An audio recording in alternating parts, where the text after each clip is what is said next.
sometimes I feel like it's right there. I'm going to be able to touch it tomorrow. But it doesn't come. And I say, that's okay. It'll come when it's ready to come.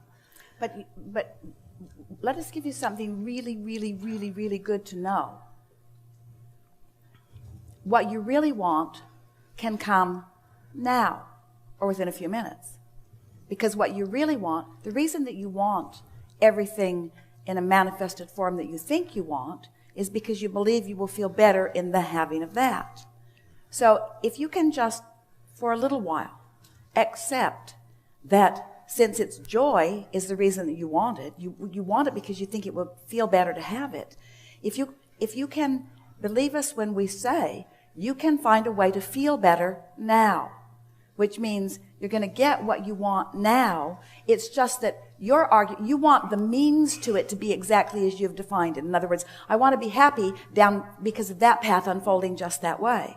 And we want you to stop nitpicking over how the happiness comes and just accept that you can find the happiness right now or within an hour or certainly within a day. And if you can be satisfied with the happiness that is here, which is the reason that you want everything, then all of the means to that end will show up for you. It's the means to the end thing.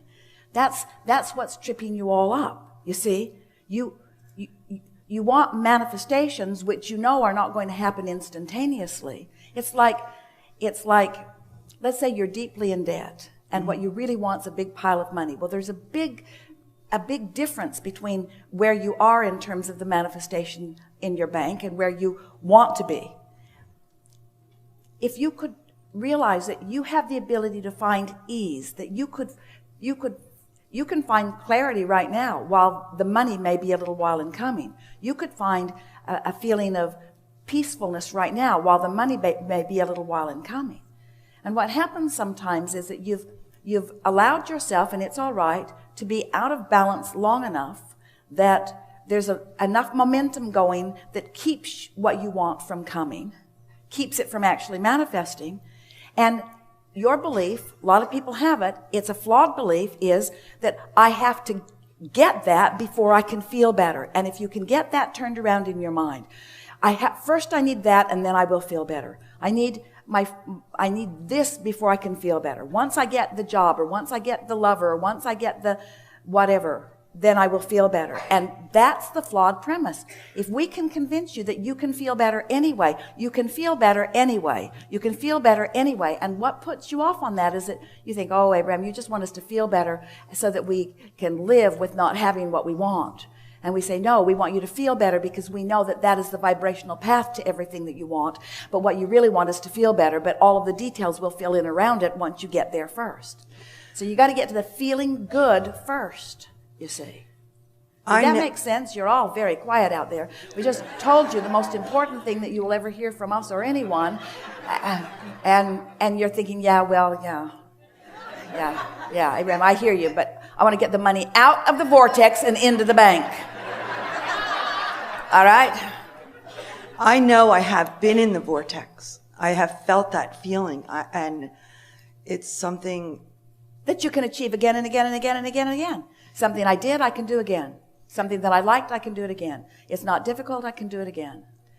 But what I don't understand is I was not aware at the time that I was, like if I had the knowledge I have now, back then when I was in it, I wasn't aware of that I was creating it when it happened. I felt it was... Well, it really doesn't matter what you didn't know before.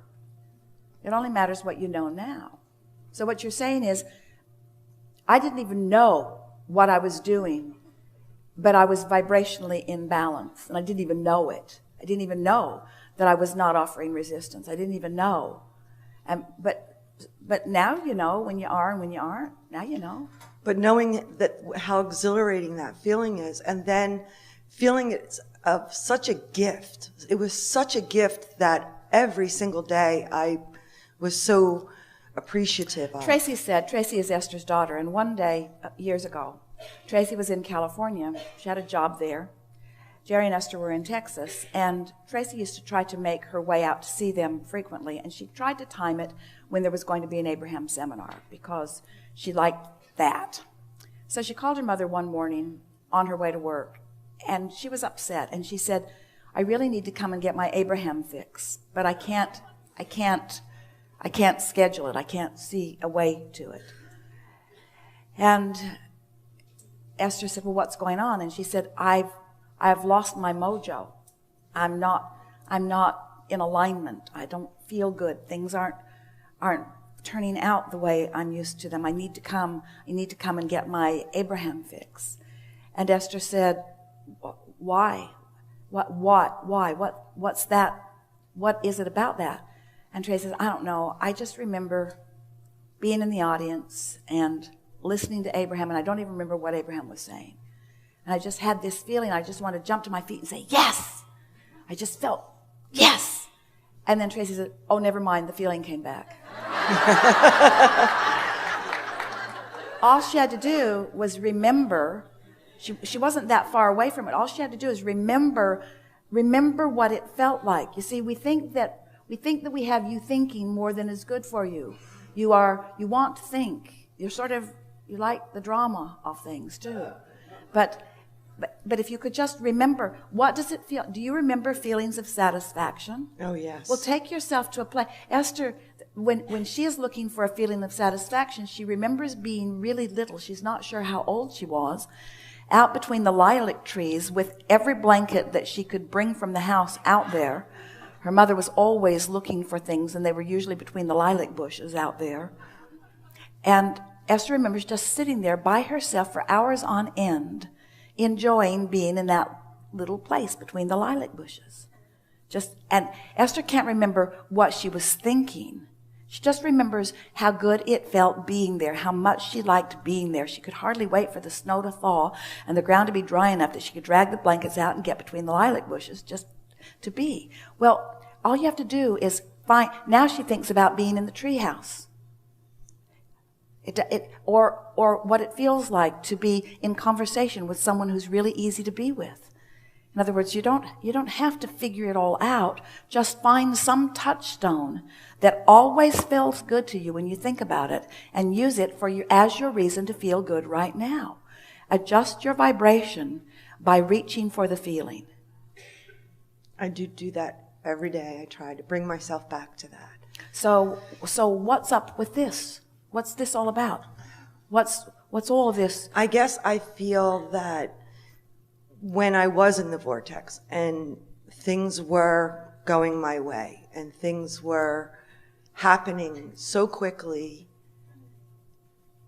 I don't understand where it went. And I know I did it. But do you understand the poison in that question? I don't understand what I'm doing wrong. I don't understand where it went.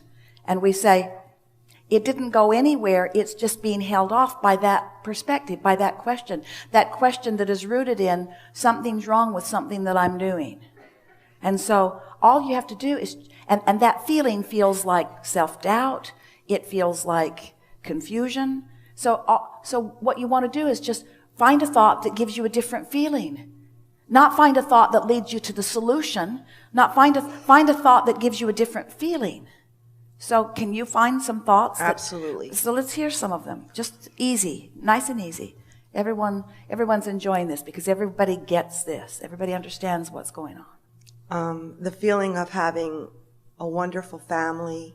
All right, that's way too big. That's too big because family is more trouble than it's worth. So that's for sure. So the feeling of belonging where I was. But now you're just stirring up more trouble. So we want you to go more general, more emotional, more something that felt good to me. Something as silly as, oh man, I was at Papacito's restaurant the other day, and I had for the first time a shrimp appetizer that was wrapped in bacon and had some sort of cheese in the middle of it and a little jalapeno. And when I put it in my mouth, I thought I was going to die. It was so good. It was so good. And we only ordered two orders of them, and there were enough of them that enough of us that we were sort of fighting over them. And our eyes were like rolling back in our head as we were eating these because it tasted so good. And it was so fun. It was so fun to fight over these little shrimp.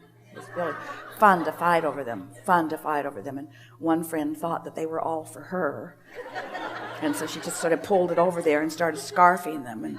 And the rest of us were sort of thinking, hey, we're sharing these. And we had so much fun. And she went to the bathroom. We all put shrimp tails in our mouth to tease her. In other words, we know that it sounds silly because here you are. You've come to learn to be the deliberate creator of your own reality. We know it should be really hard. It should be hard. There should be long lists of things to do in order to do it. I should be able to get my mind, my weak and limpy mind that's always focused in the wrong place. I should be able to wrestle it with the ground and make it focus upon things that are meaningful to me. And we say, no, that isn't it. That isn't it. All you got to do is find something that's soft and feels good to you.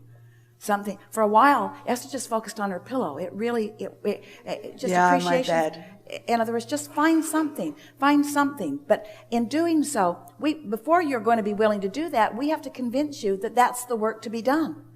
Because you're so used to jumping through the hoops and trying so hard and being measured against others and getting it all right. And you've heard all of the stuff about right and wrong and the pros and cons of things. And your very worthiness and beingness is in question in your mind so much of the time. And we say, where do you get this stuff? You are the leading edge, and source energy is adoring you and flowing to you and offering you everything that you could possibly want or need in every moment. And all you got to do is just soften yourself enough to be the receiver of it, you see. Which means you just have to find a soft thought. You just have to stop beating up on yourself for a minute. Just stop feeling critical of what you're not getting done and using what you used to get done successfully. Stop using it as a club to beat yourself over the head about what you're not getting done. It's like saying, oh, I was so thin. I used to be so thin. I used to be so thin and not now. In other words, don't use past successes to torment yourself now. Don't use anything to torment yourself. Use everything and anything that you can think of to soothe yourself. Tell the story the way it feels best to you. I'm a good person. I was born as a good person, and I remained a good person. And I'm loved, and I'm worthy, and Source adores me, and Source is flowing to me, and I'm figuring this out, and I don't have to figure it out all at once, and things are all right. And it's getting better all the time, and it's just a matter of the way I feel. I like figuring this out, and I am figuring it out. There's just no big deal going on here. Nothing serious going on. Nothing serious going on. We can tell you, and we don't want to get too much in your head, but you will never put yourself in a position where Source withholds from you. You just put yourself in a position where you don't let it in. And we know that that's what you're doing. And you're almost frantically saying, I know I'm doing this, and how can I stop doing this? And we say, just by feeling around until it feels good and then noting, oh, I felt relief in that thought. That thought felt better. Because it's always better to love yourself than to be mad at yourself. But you can't go cold turkey on loving yourself. In other words, if you've got momentum going where you're self-critical or critical of others, critical about anything, you're not going to all of a sudden just drop that. There's momentum going. But you can remember the shrimp that tasted good, and that's a respite. That's relief. That's relief from that. You can remember something funny that happened. If you would just get together with friends and talk about the funniest things that you remember happening, your energy would shift. If you would just get hold of some television series, Esther watches Big Bang Theory. Every minute she can find. She's got them all recorded, and so a really nice evening is just to look and see, oh, I've seen that one, erase. Oh, I've seen that one, erase. Oh, I haven't seen that one. In other words, makes her laugh. Brilliantly written, makes her laugh. Nothing serious going on, makes her laugh. Feels good to laugh. Change the world. Watch Big Bang Theory. Okay. It's easier than you've been making it out to be. Isn't it? Yes. Is it more complicated than is finding a way to feel good when you don't feel good complicated? Sort of, kind of, a little, isn't it? Because you are where you are. So take a nap. Take a nap if you can. Meditate if you can. Change the scenery if you can. Get outside. That usually helps right away.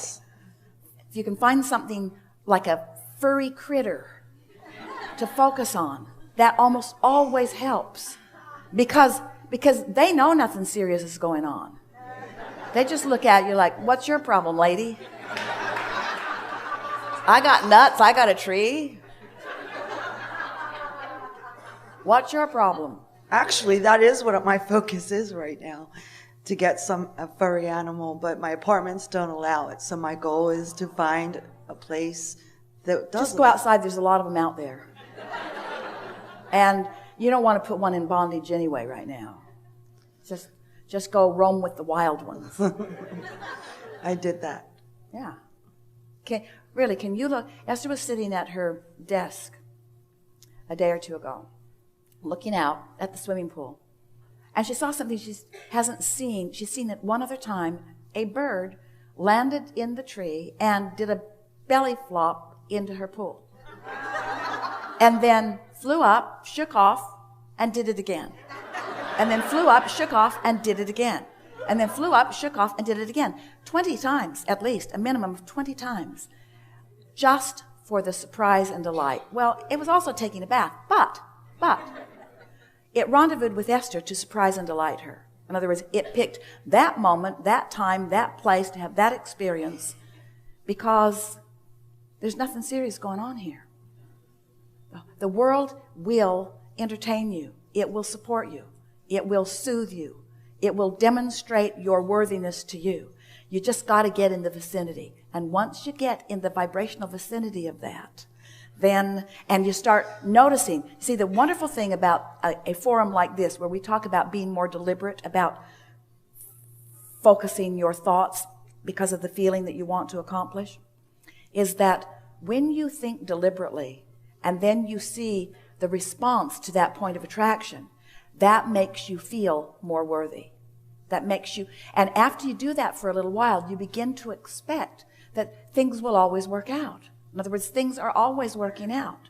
There's always a backup microphone. Things are always working out.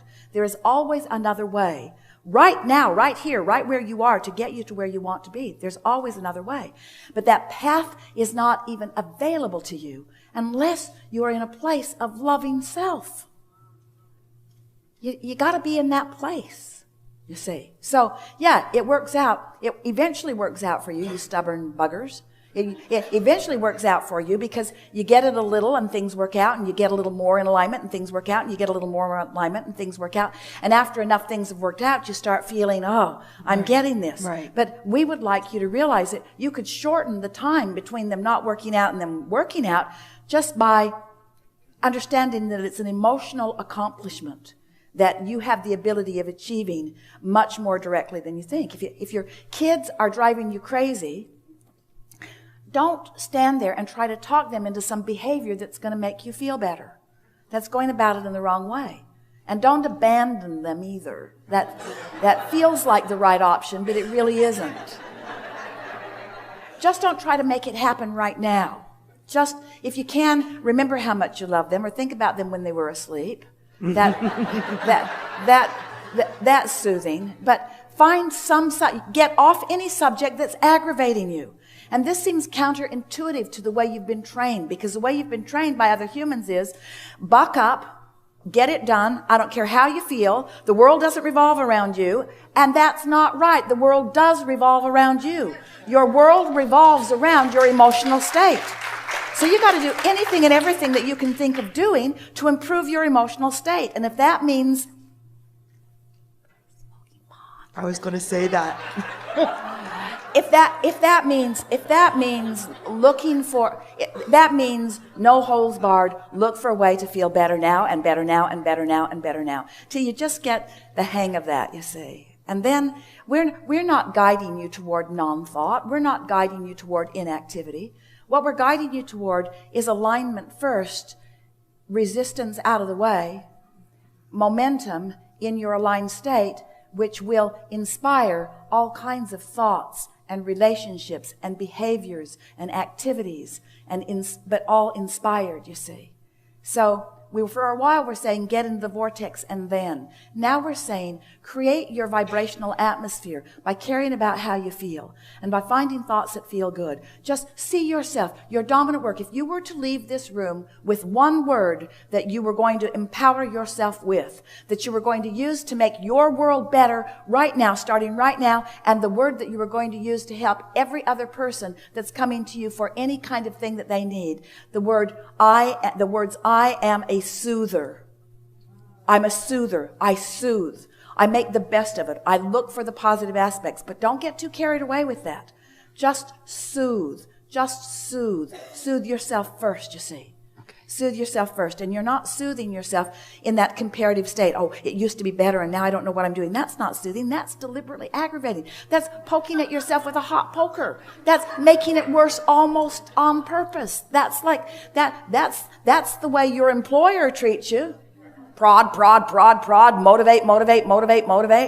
What can I do to make you do the work that you're supposed to do? I can threaten you with termination. What can I do? What can I do to motivate you? Well, motivation is the antithesis of inspiration.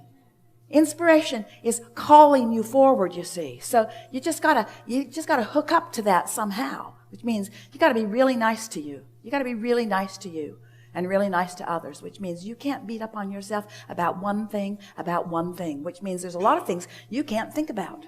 There's a lot of things that are just kind of off limits because you've decided to soothe yourself. Yeah. So for a while, just won't think about that. Things come into your mind and you feel the aggravation of it. Just say to yourself, later, Gator. I'll consider this later. Really good advice, isn't it? Yes. Thank you so much. I love you.